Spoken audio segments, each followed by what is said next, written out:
On est en direct. Donc, salut à vous, Madame Fadila Maroufi. Donc, Bonsoir. bonsoir. Bienvenue donc sur la chaîne Collectif Exmus France. Donc, c'est un plaisir que je vous accueille. Voilà, parce que pour aujourd'hui, je suis tout seul là à accueillir notre invité.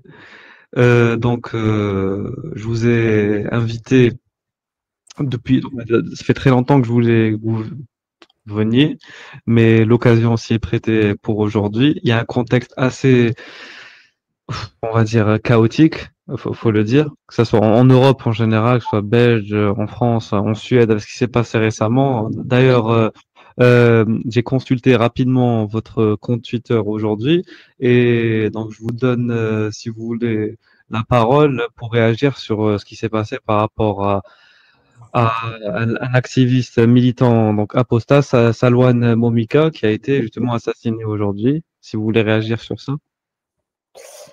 Oui, bah, écoutez, c'est la suite logique, on va dire, de ce qu'on est en train de tous subir et ce qu'on pourrait tous subir, à un moment donné. C'est-à-dire qu'à partir du moment où vous avez, des pays occidentaux qui sont faibles et qui ne répondent qui ne seront pas fermes et qui vous mettent des cibles dans le dos en vous traitant d'islamophobes ou en disant que vous avez, qu'on a provoqué ou qu'on a, comment je dirais, qu'on a offensé des personnes, et bien effectivement, ça leur octroie le droit finalement de, c'est comme si on leur donnait le droit de nous tuer. Et c'est ce qui s'est passé avec Salwan Momika, c'est-à-dire Oui. que ce monsieur, eh bien, bah, la Suède on l'a quelque part un peu jeté en pâture, et ce qui fait que bah, ces fanatiques se sont permis d'aller chez lui et de l'assassiner. Et ça s'est déjà produit avec Salman Rushdie. On a bien vu hein, qu'au bout de 30 ans, après 30 ans, il y a quelqu'un qui est arrivé qui lui a donné plusieurs coups de couteau. On voit bien avec ce qui s'est passé avec Charlie Hebdo, on voit bien avec Samuel Paty. En fait, voilà, c'est des suites quelque part logiques dans la mentalité des fanatiques. On leur donne le droit de le faire. Personne ne réagit dans ces pays. Bah, forcément, ils peuvent se le permettre. Et ça, c'est un gros problème, et c'est pour ça que je pense il faut le dire, et c'est pour ça que moi, bah, sur mon compte, clairement, je voulais, sur le compte X en tout cas, je voulais le manifester je n'allais pas dire ma solidarité parce qu'il est mort, mais en tout cas, la solidarité envers toutes les personnes qui veulent prendre la parole, et tous les ex-musulmans qui critiquent, ou tous les non-musulmans qui critiquent l'islam. On a le droit de critiquer une religion, on a le droit de brûler un Coran. Par contre, on n'a pas le droit de tuer ou de frapper ou de faire subir violence pour ça, quoi. Et ça, il faut qu'on soit très clair, et il faut que nous, de notre côté, on agisse, parce que ça ne peut pas continuer de cette manière-là. On voit qu'on a glissé vraiment dans le monde des islamistes, quoi, là. On leur a donné en tout cas la permission, nos pays leur donnent la permission de faire ce qu'ils veulent. Et ça, c'est vraiment inadmissible.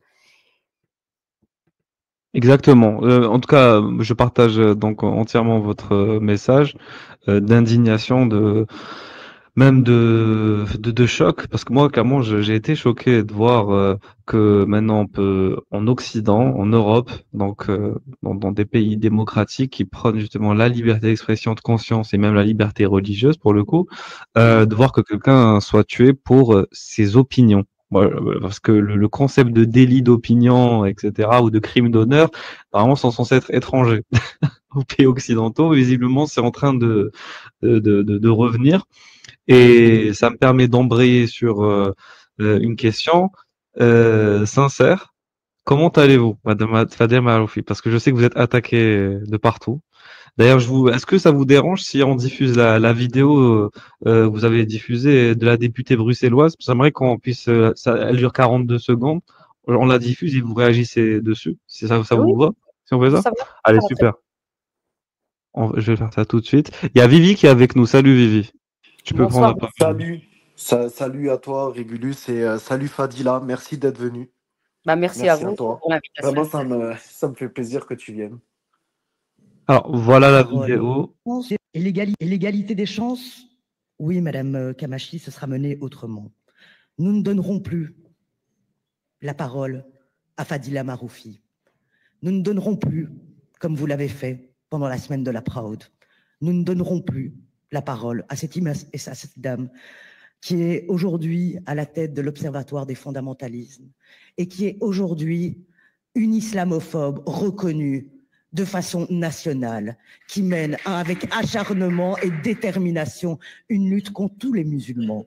Oui, nous ne donnerons plus la parole à des islamophobes, à des racistes, à des xénophobes. Pour nous, l'égalité des chances.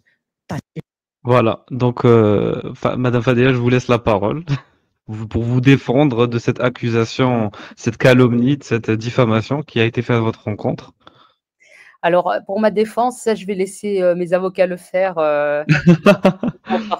concernant cette personnalité qui est une députée, mais ici, elle ne parle pas en tant que députée bruxelloise, mais en tant que conseillère, parce qu'elle a 2 mandats. L'un est en tant que députée bruxelloise, mais ici, c'est un conseil communal, c'est-à-dire c'est dans une mairie où les partis politiques se réunissent pour décider, pour discuter de certaines décisions qu'ils vont prendre.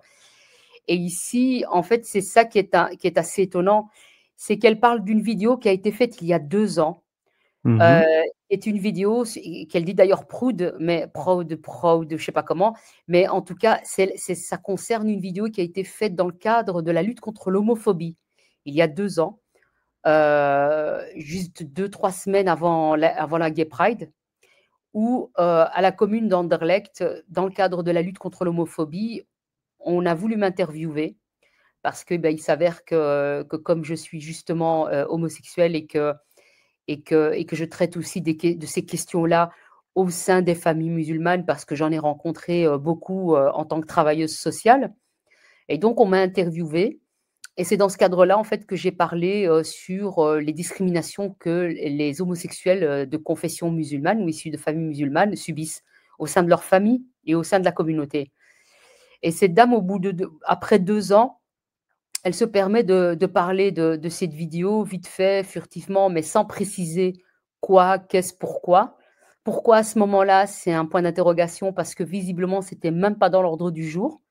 Donc, c'est qu'elle est venue, parce que ça, par ailleurs, je l'ai appris de personnes qui étaient là.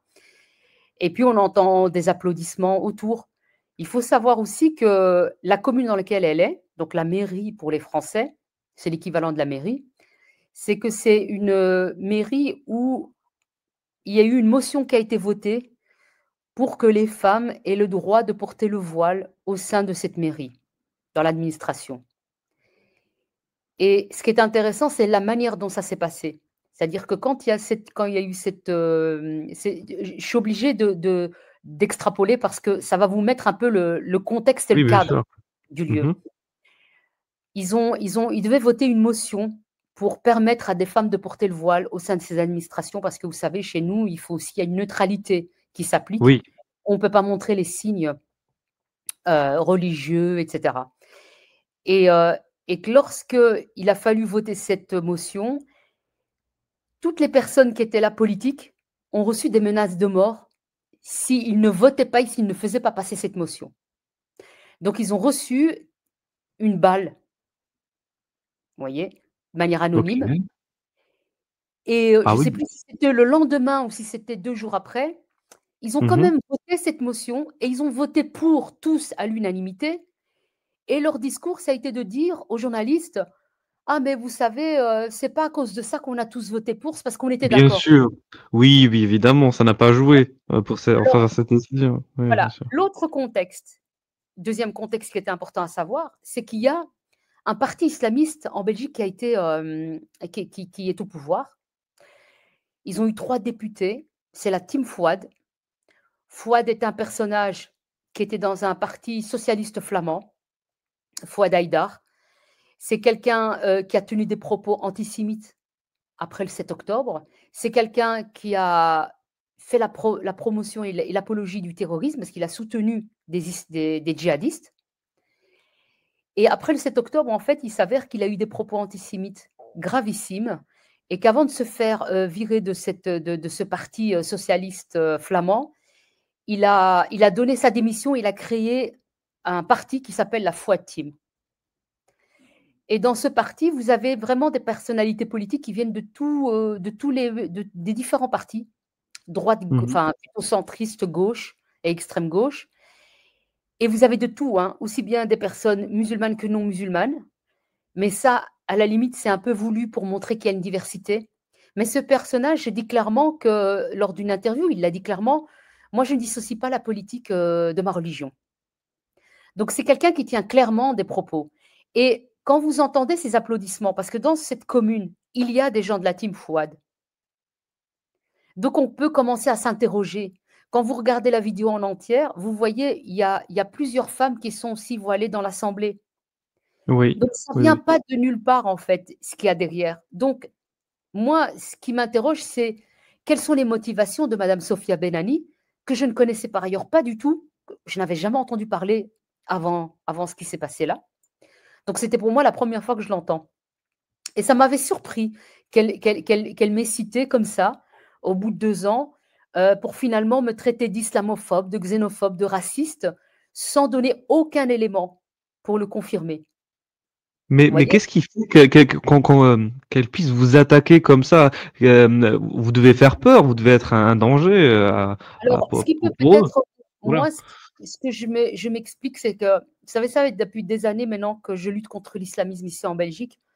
Oui. Et un peu partout d'ailleurs. Et ce qui fait que on m'a d'abord, comme vous le savez probablement, on m'a licenciée pour mes Oui. positions politiques, hein, Mhm. d'un service, normalement d'une institution laïque qui est censée défendre la laïcité.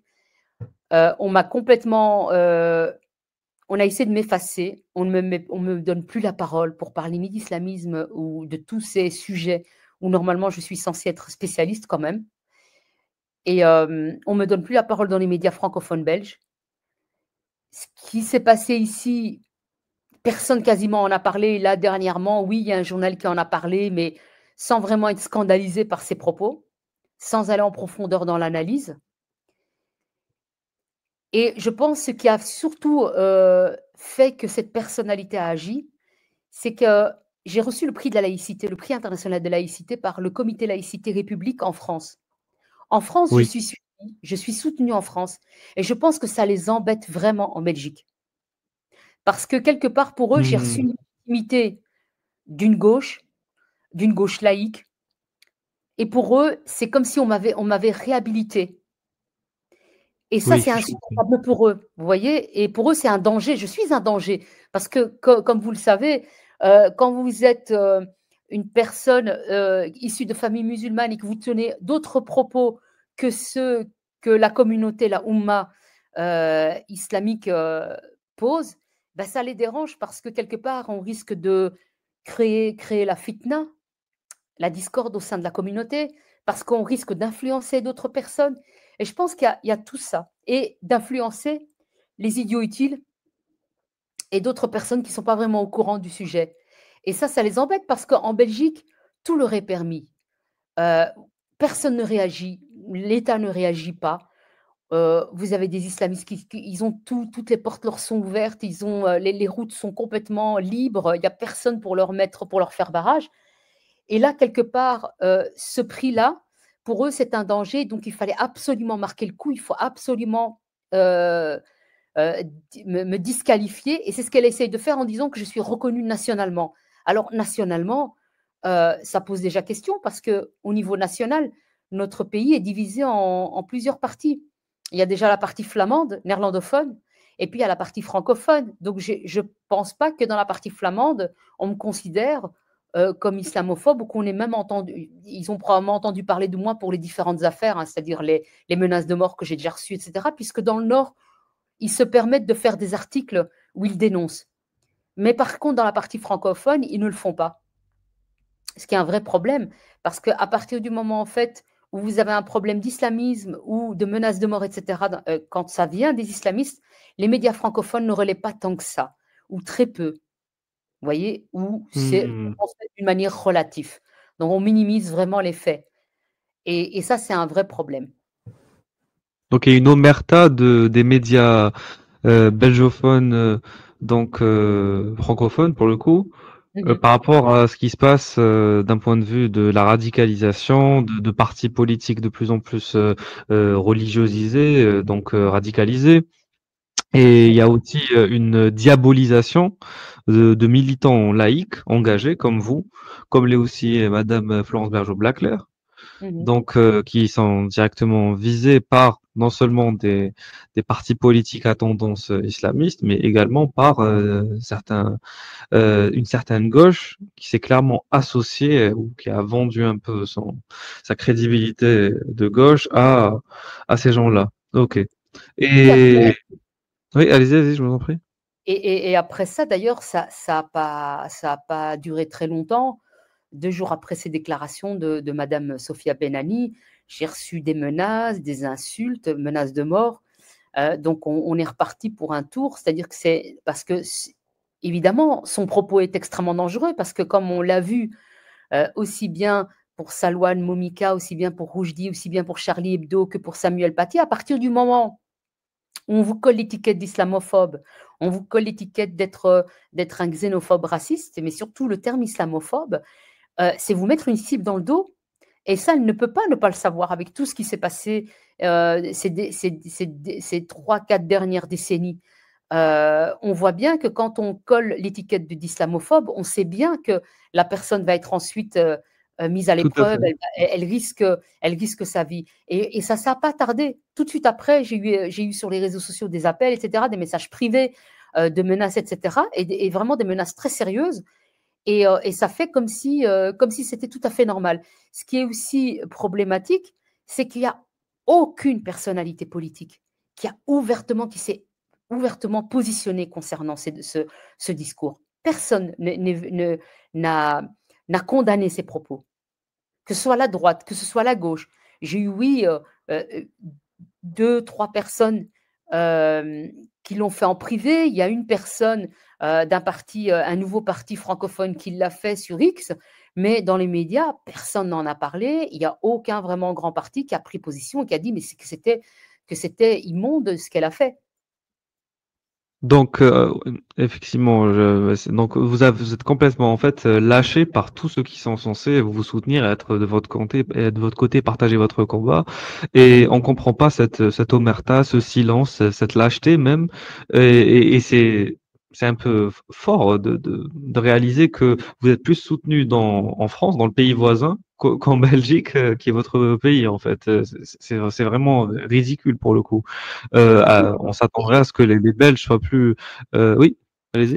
Mais les citoyens belges, j'ai du soutien des citoyens belges. Hein. C'est pas, je veux dire, c'est pas les citoyens belges qui posent problème, c'est vraiment les médias, les partis politiques qui sont au pouvoir, qui eux, par contre, oui, ne donnent pas leur soutien. Mais les citoyens, eux, ils Oui, savent oui, bien pas sûr. qu'il y a un problème. Ils me soutiennent, ils m'écrivent, et d'ailleurs, Les qu'ils soient citoyens musulmans. sont impuissants d'un point de vue pratique puisqu'ils n'ont pas justement accès, voilà, aux députés, aux partis, au Sénat, etc. C'est ça, j'imagine, Oui, au tout à Parlement. fait. Genre. Et, Ok. et, et ici, je le vois bien parce que les gens, ils m'écrivent et qu'ils soient aussi bien musulmans que non musulmans. J'ai des soutiens aussi de certaines personnes, des citoyens musulmans, qui n'en peuvent plus et qui ont peur parce que eux-mêmes, dans leur milieu du travail, ils ne peuvent pas dire ce qu'ils veulent aussi et parce qu'ils savent ce que ça coûte justement que d'ouvrir sa bouche ici en Belgique. Je pense Mais que c'est le oui, oui. pays pour l'instant au niveau, bon, après la Suède avec ce qui s'est passé, mais ce qui se passe en Belgique est extrêmement grave. On ne peut déjà plus rien dire. Et c'est d'autant plus grave que nous avons des institutions européennes qui influencent les autres pays d'Europe. Moi, si vous voulez, ma petite personne, au-delà de Mhm. ça, ce qui est plus grave pour moi, c'est que c'est ce qu'il y a derrière. Derrière ça, c'est quoi? C'est jusqu'à présent des islamistes qui ont le champ libre, mais qui ont aussi le champ libre pour influencer auprès des institutions européennes. On sait que les islamistes, que les djihadistes sont bien accueillis en Belgique, qui ne subissent pas grand-chose, qu'on les laisse vraiment influencer comme ils veulent. Et il y a les institutions européennes. C'est important ça. C'est important pour les autres pays d'Europe, parce que nous avons des institutions comme le CCIF qui est venu s'installer ici en CCIE et qui Oui. influence les institutions européennes pour traiter la France d'islamophobe. Vous voyez, pour les francophones belges, la France est islamophobe. Ah, Structurellement ok. et institutionnellement. Vous Ok. voyez, un Français, pour eux, les Français sont islamophobes. C'est intéressant et juste et je vais vous poser la question après parce que là je l'ai noté sur la notion de laïcité qui n'est pas pareille, en tout cas qui n'est pas la considération n'est pas la même, la vision n'est pas la même, l'approche n'est pas la même en France et en Belgique, on est d'accord. Quand on parle de laïcité en Belgique, on n'entend pas la même laïcité qu'on a ici en France. Non, c'est pas la même parce Voilà. que ici, la manière dont c'est structuré, la manière dont la laïcité est prise en charge par l'État, elle est considérée comme une religion en fait. Elle est financée comme les deux autres religions, comme le christianisme et comme l'islam. Vous voyez, chez nous en Belgique, chaque religion reçoit est subventionnée et la laïcité est subventionnée au même titre qu'une religion. Pour eux, dans leur tête, c'est comme si ça s'adresse aux athées, aux agnostiques. Vous voyez? Et c'est un vrai problème pour moi, ça. Parce que quelque part, pour moi, la laïcité, c'est vraiment distinguer l'État, l'Église et l'État. C'est protéger tout individu et c'est vraiment c'est vraiment séparer l'État et le religieux. Et ici, pour moi, c'est pas très clair par rapport à ça. C'est très flou. Et c'est tellement flou que finalement, les islamistes C'est ce que j'allais dire. Ouais. trouvent Des failles, oui, je failles comprends. Des exactement brèches. pour pouvoir influencer, pour changer les termes, pour mettre des adjectifs devant le terme laïcité, et comme ils le font aussi en France. Mais disons qu'en France, c'est déjà plus clair, c'est plus net. Et il y a des contradictoires et voilà, il y a des contradictions possibles. Il y a des débats possibles. En Belgique, c'est même plus les débats n'existent même pas. On ne peut plus débattre. Et il y a des sujets qui sont tabous, qui sont interdits. À partir du moment où vous débattez, à partir du moment où vous mettez certains thèmes sur la place publique, bah, tout de suite, vous êtes catégorisé, vous êtes catalogué extrême droite, islamophobe, etc. Exactement. Et moi, par contre, ce que j'aimerais faire maintenant, avant de poursuivre, ce que je considère comme quelque chose de fondamental, c'est déjà de rappeler rapidement qui vous êtes. Voilà, vous ne sortez pas de nulle part, vous n'êtes pas n'importe qui. Voilà. Et moi, personnellement, ça m'a beaucoup dérangé de voir cette députée vous insulter de la sorte. Bon, justement, vous avez décidé de l'attaquer en justice. Vous avez aussi donné des liens sur votre compte Twitter pour ceux qui peuvent et qui veulent vous aider. Donc, pour ceux qui regardent la vidéo en direct, je mettrai le lien en description vers le post Twitter et vous aurez donc les liens vers les différentes cagnottes si vous voulez aider Madame Fadima Aroufi dans son entreprise de défense judiciaire par rapport à ce qu'elle se prend en termes d'insultes, de calomnie. Parce qu'il faut pas croire ça. Même si elle gagne son combat judiciaire, les menaces vont pas s'arrêter. Parce qu'il y a pas que la députée qui est contre elle. Il y a toutes les personnes malveillantes et mal intentionnées, donc qui lui envoient des vidéos atroces. J'avais vu, Madame Fadila, quand vous avez envoyé des vidéos de décapitation, c'est ça? C'est Oui, c'est atroce, ça pour le coup. Oui, allez-y. en fait, c'était une vidéo qui montrait les différentes manières de m'exécuter. Il y avait décapitation, c'était aussi par immolation, c'était avec la corde, etc. Et c'était une vidéo en fait qui provenait du dark web. Donc ça venait probablement parce que c'est des vidéos, en fait, ça se passait chez Daesh. Et c'était pas des vidéos qu'on pouvait trouver sur le net comme ça. C'était vraiment des vidéos qui venaient probablement, qui étaient envoyées par des personnes qui étaient djihadistes même chez Daesh. Et encore une fois, là, au bout d'1 an et demi, ils ont classé parce que, évidemment, comme ils ont pas reçu les autorisations de X pour obtenir l'adresse IP, ben, ils ont abandonné. Vous voyez, ça c'est la Belgique, Oui, je quoi. Les comprends. moyens qu'on donne pour lutter contre le terrorisme en Belgique. Donc il y a un manque de volonté en fait judiciaire, politique, médiatique pour lutter contre l'islamisme et contre les menaces voilà envers les militants de la démocratie, de la laïcité. C'est ça en fait. Il y a Oui, une soumission. justement, il y a pas de moyens qui sont. En fait, les moyens ne sont pas donnés pour vraiment lutter contre le radicalisme, contre le djihadisme, etc. Ils sont surtout donnés à certains qui se prétendent spécialistes de l'islamisme et qui finalement véhiculent comme propos pour lutter contre le djihadisme ou contre l'islamisme. Ils vont dans des entreprises, ils vont dans des, enfin partout où on les invite pour parler du phénomène de radicalisme. Ils disent, bah, si vous voulez ne plus avoir de radicalisation, bah, vous devez cesser d'être islamophobe. Et c'est ça leur solution. Vous voyez le truc complètement pervers, c'est de dire aux gens, quand vous avez des gens dans leur milieu du travail qui sont confrontés, à des personnes radicalisées et qui se plaignent auprès de leur patron, bah, il invite des personnes qui vont venir, les former et lors de cette formation, on va leur dire: «Mais peut-être que c'est votre regard que vous devez changer par rapport à l'islam. C'est peut-être vous, en fait, qui voyez d'une manière négative. Mais si vous avez une ouverture d'esprit et que vous arrivez à comprendre ce que votre collègue dit et que du coup vous évitez d'être peut-être islamophobe, ça ira peut-être mieux». Voyez? Mais, mais oui, vas-y. Mais en fait, ce que je veux savoir, c'est qu'est-ce qu'ils entendent par islamophobie? On est d'accord qu'il n'y a pas de définition juridique ou je ne sais quoi. C'est un terme fourre-tout, c'est un terme malléable, pâte à modeler. Moi, j'appelle ça, pas, voilà, pâte à modeler. On peut mettre tout Et vous dedans. savez, Imzalen l'a dit clairement, l'islamophobie, c'est quelque chose qui va permettre justement, qui va interdire toute critique par rapport à l'islam. C'est ça, oui. C'est ça qui est recherché. Et donc, eux, comme les gens ont dit, bah, non, on ne reconnaît pas l'islamophobie, les gens ont le droit de critiquer une religion, ce n'est pas de la discrimination. Et Et donc, oui, les islamistes, ce qu'ils ont fait, c'est que comme ils n'arrivaient pas à l'imposer, ils se sont dit, eh ben, à force d'usage, on va finir par l'imposer. Vous savez, quand on utilise un mot et que c'est un néologisme et que tout le monde l'utilise, à un moment donné, il finit dans le dictionnaire. Et c'est ce c'est qu'ils vrai. recherchent en faisant ça. C'est pour ça que moi, j'utilise jamais le mot islamophobie. Moi, généralement, je dis, ah, mais moi, l'islamophobie, pour moi, c'est un néologisme, il n'existe pas. Et je ne vais pas Et oui. l'utiliser. Parce que justement, je sais, c'est ce qu'ils veulent, en fait. Ils veulent qu'on Parce que l'utilise. l'utiliser, c'est quelque part lui donner du crédit, lui donner une vérité, une C'est existence, le faire comme vous le dites. exister. Voilà, c'est ça. C'est le faire Voilà. exister. Et c'est en ça que c'est très dangereux et qu'il faut absolument refuser d'utiliser ce terme. Et moi, ce que je trouve là, en tout cas, ça serait une véritable victoire des islamistes, c'est que le terme d'islamophobie ait une définition, comme je l'ai dit, constitutionnelle ou décret juridique. Et là, donc à travers une loi, par exemple, et là, ça serait très problématique pour l'avenir. Et ça remettrait vraiment en cause Ici, beaucoup de. Oui, vas-y. ici, l'enjeu, ça va être ça aussi. Parce que Mhm.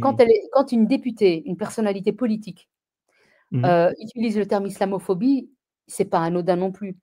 Ouais, c'est Donc, vrai. le fait de Mhm. porter plainte, c'est aussi ça. C'est par rapport à ça. C'est ça l'enjeu. C'est qu'on puisse ne pas, une personnalité politique ne va pas utiliser ce terme-là. Vous voyez, on est vraiment Exactement. dans quelque chose, c'est vraiment important. Et il ne faut pas oublier une chose, c'est qu'au-delà, encore une fois, de la Belgique, c'est qu'il ne faut pas oublier que s'ils gagnent, si ces personnalités-là, belges, gagnent, dites-vous qu'après, l'Europe va l'adopter et que tous les pays d'Europe sont concernés. Ce n'est Oui, pas uniquement belge. En fait, merci de les le rappeler. Israéliens sont tellement intelligents, ils savent que la Belgique est mou, ils savent que par le biais de la Belgique, ils peuvent imposer quelque chose pour tous les autres pays d'Europe. C'est ce qu'ils sont en Mais train de c'est ça, c'est ça. Mais de toute façon, sachez-le, si des lois passent, par exemple, en Allemagne, en Suisse, en Belgique, et il y aura derrière les députés, voire des sénateurs français qui voudront faire passer ceux qui seront en tout cas associés aux islamistes, fréristes par exemple, faire passer les mêmes lois, en fait, par analogie, parce que le système européen fonctionne par cooptation, par coordination. S'il y a un pays qui fait quelque chose, ce qu'ils appellent peut-être pour eux une tentative de progrès, voilà, parce que les islamistes vont pas dire c'est de l'islamisation, ils vont dire c'est un progrès social, on donne plus de droits, plus de, voilà, de crédit à des communautés musulmanes. Donc, il faudrait faire la même chose chez nous pour s'aligner, parce que le Mhm. but c'est que tous les pays évoluent ensemble, pour qu'il n'y ait pas de voilà, de fossés politiques entre eux. Et du coup, comme vous l'avez dit, si on dit que les choses changent, eh ben ça, les choses vont peut-être changer négativement, en tout cas en faveur des islamistes en France. Donc ne croyez pas que c'est un combat belge, ce n'est pas du tout un combat belge, c'est un combat européen qui sont. Exactement. D'où l'existence de l'Observatoire européen des fondamentalismes, parce que l'objectif de l'Observatoire, ça concerne toute l'Europe. On ne se bat pas uniquement pour la Belgique, contrairement à ce que beaucoup pensent ou veulent faire croire. On se bat vraiment pour que toute l'Europe soit libérée de ce fléau et de cette idéologie. Tout à fait. Et c'est pour ça qu'il ne faut jamais penser, parce que le problème, c'est qu'on a souvent tendance à voir les choses d'un point de vue national, et je peux comprendre. Quand on est citoyen d'un pays, on voit les choses à l'échelle de, peut-être, voire même de sa région. Voilà. Mais faut comprendre que ce phénomène-là dépasse nos individualités. On est dans un combat, voilà, je dirais pas civilisationnel, mais peut-être que oui, le terme peut s'employer. D'ailleurs, notre cher Boualem Sansal employait ces termes-là. Il y a un combat civilisationnel. En tout cas, les islamistes le voient comme tel. Et nous, on peut pas fermer les yeux et refuser ça. On peut pas faire l'autruche et ne pas concevoir le combat frériste qui date du siècle dernier, avec le qutbisme, le bannisme, qui se voit comme une civilisation islamique nécessitant un renouveau, combattre un Occident à travers tous les moyens possibles et inimaginables. Donc nous, on doit se positionner en défense. Malheureusement, on ne peut même plus attaquer. On est uniquement en posture de défense. Et on ne peut pas se restreindre à notre nationalité. Voilà. Tant que la France est bien, que les autres pays puissent voilà, subir les attaques des islamistes, on s'en fiche. Non, faut pas voir les choses comme ça. C'est Oui. stupide, et idiot. Et stratégiquement, sur le long terme, ça va jamais fonctionner. D'autant plus pour ajouter sur ce que tu dis, sur ce que vous dites, pardon, c'est que eux, ils sont transnationaux. Voilà, Les oui. Belges vont en France, vont en Allemagne, etc. Ils se connaissent entre eux. C'est pas des gens qui sont isolés, contrairement à ce qu'on pourrait penser. Et donc, ils se tiennent. C'est pour ça que le CCIF, quand ils sont venus en Belgique, c'est parce qu'ils ont eu du soutien. C'est le CCIB ici qui a changé de nom parce qu'on les avait dénoncés comme étant une organisation frériste. Que c'est eux qui ont fait avec d'autres organisations européennes, etc., pour que le CCIF puisse venir s'installer en Belgique. Ils se soutiennent, ils se connaissent. Quand il y a des manifestations, ils vont aux manifestations en France et les Français se déplacent en Belgique quand c'est le cas en Belgique. Les manifestations pro-Hamas, moi je ne les appelle pas pro-palestiniens parce que c'est du n'importe quoi. Il faut appeler un chat un chat. C'est vraiment des manifestations pro-Hamas. Les Belges vont vers la France et les Français viennent, je parle des pro-Hamas, viennent dans les manifestations belges pour montrer qu'ils sont en force. En fait, tout est dans la communication, dans la visibilité, et ils sont très, très forts. Nous, on est fortement en retard. On manque encore, les gens ne comprennent pas encore, en fait, la majorité des gens ne comprennent pas encore l'idéologie qu'il y a derrière, la stratégie qu'il y a derrière et là où ils veulent en venir, en fait. Il y a beaucoup de méconnaissances et je pense que nous, on doit pouvoir justement être attentif à ça et qu'on doit de plus en plus être un peu plus actif par rapport à avoir des stratégies et être plus actif dans ce cadre-là. Exactement. L'apostat Kafir qui nous a rejoint, tu veux, salut à toi. Tu veux dire quelque chose? Je t'en prie. Je prends la parole. La réponse? Tu es là? Bon, on t'entend pas. Alors moi j'avais une question. Voilà. Je voulais reprendre sur la présentation sur qui vous êtes, parce que peut-être qu'il y a certains d'entre nous qui ne vous connaissent pas encore. Vous avez quand même un parcours qui est admirable. Vous avez travaillé. Donc vous avez collaboré avec Madame Bergeon-Blaclair dans des recherches anthropologiques. Je vous invite tous à aller voir le site de Madame Fadila Maroufi. Vous verrez en détail tout ce qu'elle a fait, son CV, etc. Ce n'est pas n'importe qui, parce que franchement, quand on voit la vidéo, la manière dont vous êtes dénigré, attaqué, c'est vraiment insultant. Alors, vous avez été traité de la pire des manières. Je comprends que vous soyez dans la restriction parce que vous êtes en train d'entamer un combat judiciaire. Donc, vous ne parlez pas, vaut mieux pas que vous en disiez trop, mais moi, je peux me permettre de le faire. C'est abject ce qui a été dit à votre rencontre. Et moi, par principe d'honnêteté intellectuelle, donc je tiens à rappeler quand même qui vous êtes. Donc, vous avez une casquette de travail social, d'anthropologue. Vous avez réalisé des recherches. Si vous voulez, je vous laisse développer sur ça contre le fondamentalisme islamiste, contre la radicalisation, même au sein de groupes de femmes musulmanes, ce qui est très peu fait, parce qu'en général, on s'intéresse beaucoup à la radicalisation chez les jeunes hommes, chez les hommes, mais chez les femmes, c'est beaucoup moins vu. Vous avez fait un vrai travail d'infiltration, etc. Vous avez cofondé l'Observatoire européen contre les fondamentalismes. Vous avez aussi fondé les cafés laïcs de Bruxelles et de Paris. Franchement, ça mérite des applaudissements et énormément de reconnaissance. Voilà. Et je sais à quel point c'est très difficile pour vous de maintenir les projets que vous avez réalisés dernièrement à flot, soit par souci financier, soit par souci de sécurité, parce qu'il y a eu beaucoup d'attaques, etc. Vous nous avez raconté un jour toutes les tentatives de déstabilisation que vous avez reçues. Je vous redonne la parole, allez-y, je vous en prie.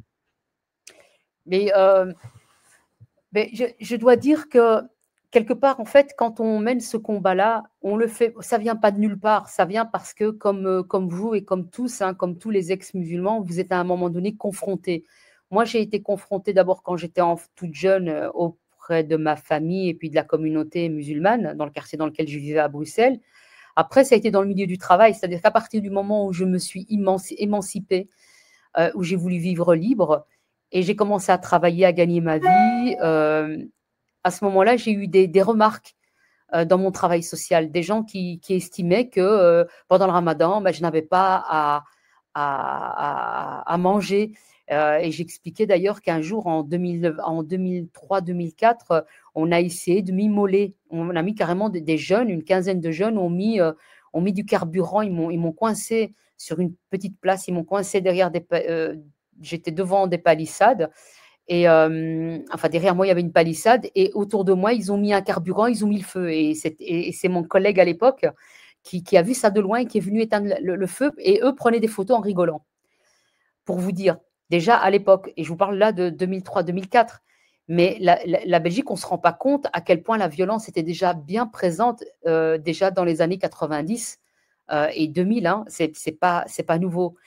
Et donc, pour moi, après ça, après avoir été confrontée à ça, après avoir, en tant que travailleuse sociale, vu des familles qui ont vécu, des familles musulmanes qui vivaient vraiment des difficultés, des violences, que ce soit en termes d'inceste, en termes de violences physiques, d'être battues, etc., des jeunes filles, des jeunes garçons, parce que la violence, elle est aussi bien pour les filles que pour les garçons, et tout ça avec un omerta où aucun travailleur social n'en parle au niveau politique parce que les politiques n'en veulent pas.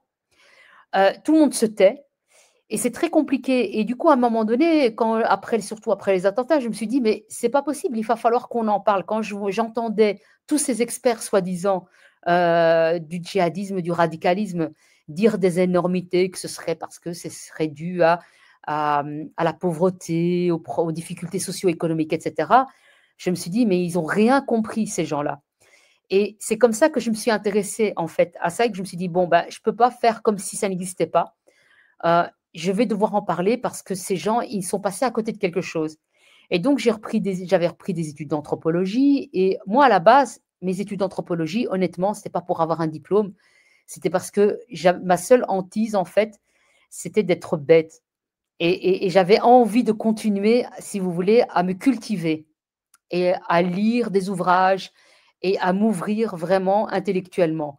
Je n'avais pas la prétention de vouloir obtenir un diplôme, etc. Ce n'était pas du tout mon objectif, mais il s'avère qu'à un moment donné, j'ai eu cette opportunité du coup de devoir faire on va dire un mémoire de fin d'études, et c'est là où je me suis dit, tiens, pourquoi pas faire là-dessus, puisque j'observe qu'il y a une explosion à Bruxelles du port du voile, et je ne comprenais pas comment ça se faisait. Pourquoi est-ce que tout d'un coup, toutes ces femmes, dans une grande majorité, c'était énorme le nombre de femmes qui portaient le voile, alors que 10-15 ans avant, c'était beaucoup moins.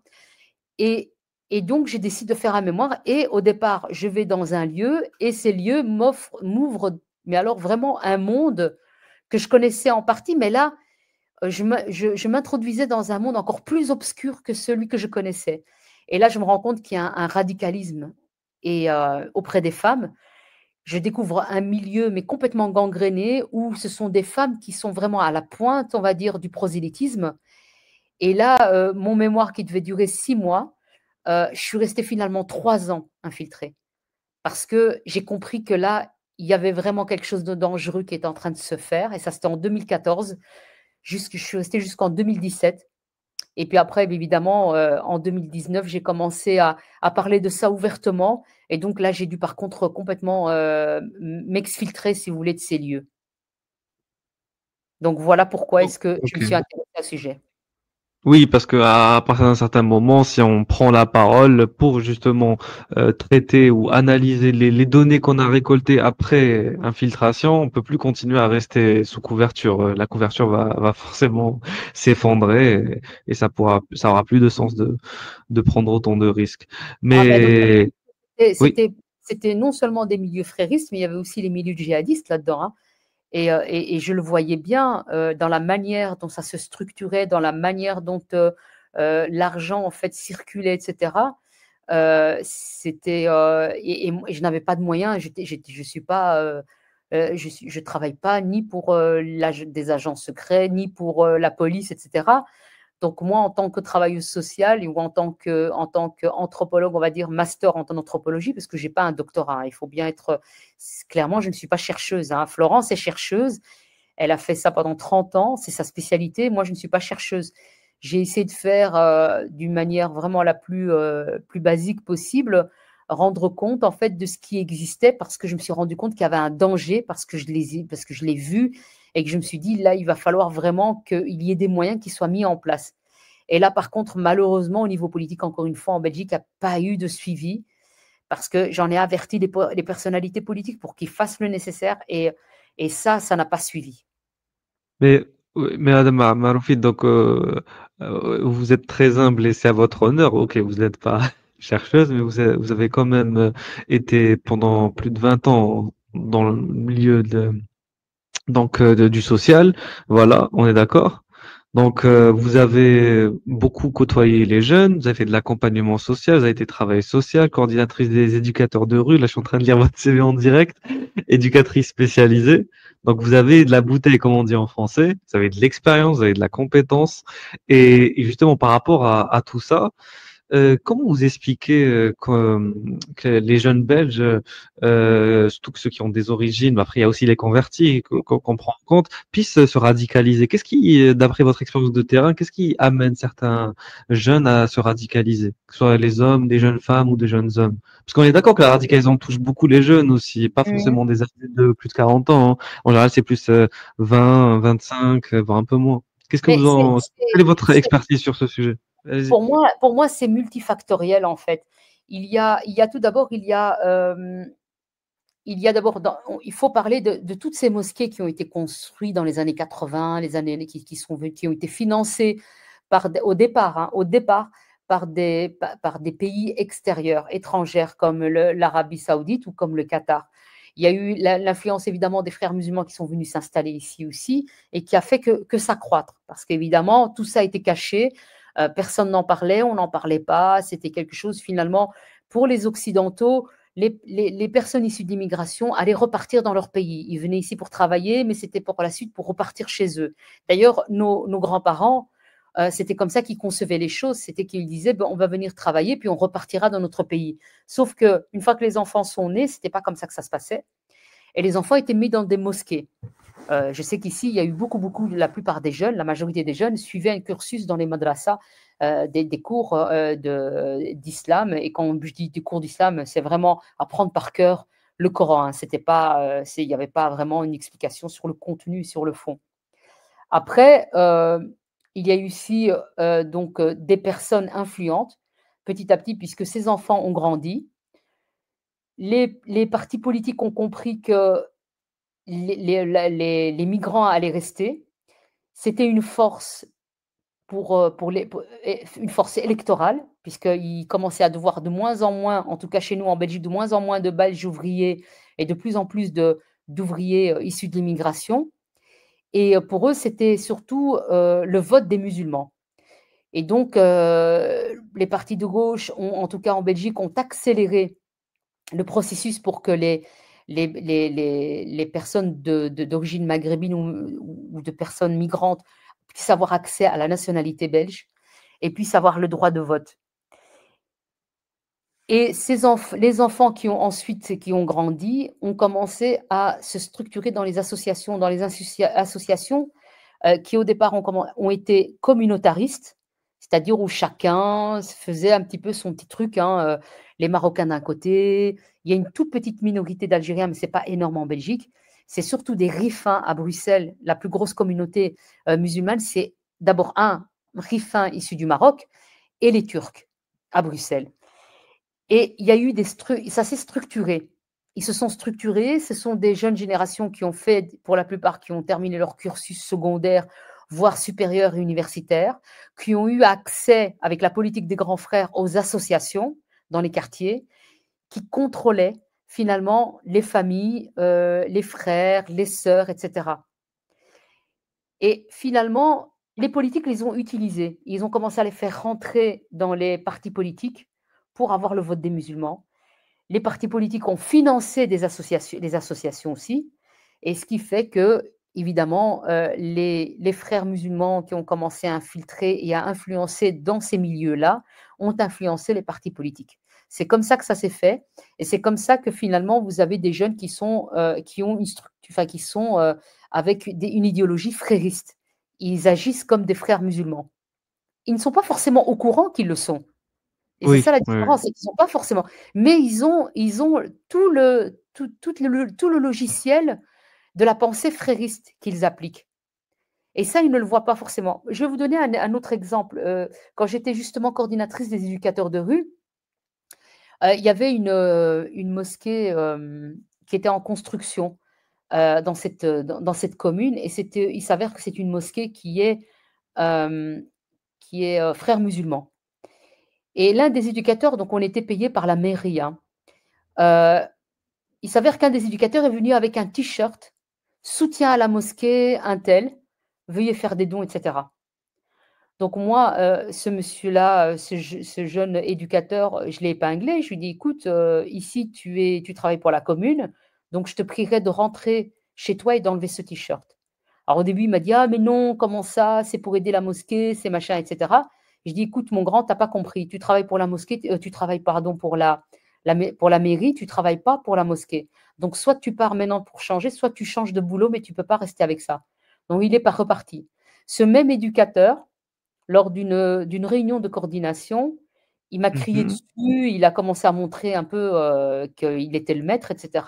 Je me suis levée, j'ai tapé sur la table pour lui dire, en gros, je lui ai dit, écoute, c'est moi la coordinatrice ici, c'est moi qui décide, si tu n'es pas content, tu prends la porte et tu peux partir. Et ça l'a vraiment vite calmé. Mais ça a été quand même, ça a été vraiment un bras de fer avec ces éducateurs. Je les ai mis en situation aussi pour essayer de voir quel était leur état d'esprit pour les former au travail d'éducateur, où je les ai mis en situation, je leur expliquais, voilà, vous avez une jeune fille, et c'était le genre de situation qui pouvait arriver parce que c'était vraiment des choses que je rencontrais C'est des dans cas mon pratiques. Oui, oui, oui, je la comprends. pratique que j'avais eue. Et donc, j'ai dit, bah voilà, vous avez une jeune fille qui vient vous voir et qui vous dit, voilà, je cherche, je veux quitter ma famille, je veux me fuguer parce que je me fais battre, etc. Et je leur dis, qu'est-ce que vous faites? Comment vous l'aidez? Et bien, il y en a un, il m'a dit, mais moi, je lui fous une baffe et j'appelle son frère tout de suite. Oh là là, Eh n'importe bien, quoi. vous voyez, Qu'est-ce que c'est que...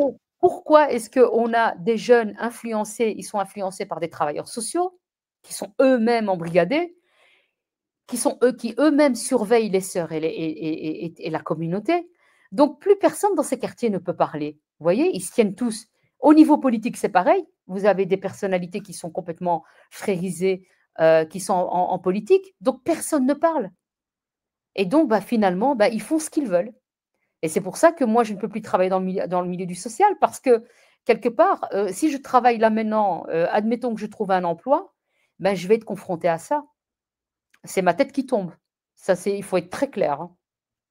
En fait, vous êtes en train de dire que en plus de la réputation donc d'islamophobe, de raciste qu'on vous accole à cause de personnes, bon, on va éviter les mots d'oiseau, mais et vous avez en plus dans le terrain des collaborateurs et voire même collaboratrices qui sont pas assez bien formés, qui font n'importe quoi et donc avec qui on peut pas avancer concrètement, ce que vous dites. C'est ça. Non seulement on ne peut pas avancer concrètement, on ne peut rien dire parce qu'ils ont peur. Il y en a aussi qui ont peur, hein, qui ne disent rien, qui sont d'accord avec nous, mais ils vont rien dire parce qu'ils ont peur. Ils vont dire ouais, mais bon, c'est bien. Il faut. Et ça, c'est le truc qui vous sort, hein. Ça, c'est le gros truc. Ouais, mais c'est bien, Fadi, c'est comme ça. Il faut pas faire attention. Tu es là, et comment ça, il faut pas faire attention? Tu n'es pas payé pour faire un travail avec des gens qui te demandent de l'aide. On en est là, en fait. Les gens, ils se rendent pas compte, mais qu'on en est vraiment à ce point-là, en fait.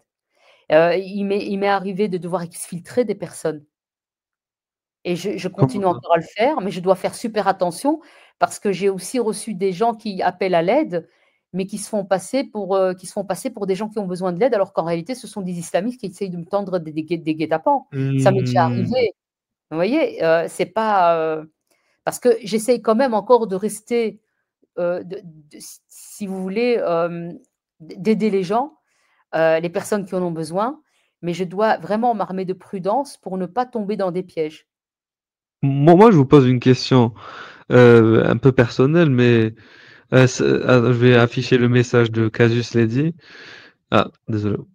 Voilà. Donc, que j'ai dit, c'est une militante donc pour la liberté d'expression et pour la laïcité en France, qui est sur TikTok et sur YouTube également. Donc, il vous soutient. Donc, bonjour et gros soutien à vous, Madame Maroufi, contre sa diabolisation injustifiée et les tentatives pour la réduire au silence. Voilà. Donc, ne vous inquiétez pas, vous avez le soutien de beaucoup de personnes. Est-ce qu'on m'entend là ou pas? Oh, là, on t'entend. Je vais te laisser prendre la parole. Juste 2 secondes, je la laisse répondre. Et je te Non, pas de problème, c'était pour tester. Je veux absolument pas vous embêter. Non, mais il n'y a pas de problème. Je voulais juste remercier d'ailleurs toutes les personnes qui m'ont soutenu et qui me soutiennent. Et je voulais aussi remercier Koufre qui a fait cette vidéo avec la chanson. Ça m'a bien fait rire. Ça m'a permis un petit peu de souffler, de décompresser, on va dire. Ah bah il est là, Bébert, voilà, je sais pas s'il entend. Ouais, il est là, c'est bon. Merci beaucoup. Ça fait plaisir. Voilà. Merci beaucoup de me dire merci. Ça fait plaisir. Voilà. Mais ça va l'encourager à en faire de meilleurs, je pense, là, pour le coup. C'est bon, il est lancé. Ma question, c'était, est-ce que vous envisagez peut-être à un moment donné de partir suite à tout ça? Parce que là, vous êtes brave, vous êtes courageuse, mais faites attention à vous, vraiment. Là, ça devient très personnel, mais voilà, moi, en tant que critique de l'islam, je m'identifie un peu à vous et je m'inquiète. Et quand je vois que la situation est de plus en plus problématique pour certains d'entre nous, donc est-ce que vous envisagez peut-être à un moment donné d'aller ailleurs, ou vous voulez vraiment rien lâcher jusqu'au bout, ou quoi qu'il en coûte? Écoutez, pour l'instant, moi, j'essaie de voir les choses au jour le jour. Parce Ok. qu'honnêtement, si vous voulez, toute ma vie, j'ai été confrontée à la mort de très près. Donc quelque part, j'ai toujours vécu au moment présent. C'est-à-dire que je ne voyais pas le futur parce que pour moi, le lendemain, j'allais mourir. Donc finalement, c'est ce que j'essaie de faire, c'est-à-dire je continue ce que je dois faire.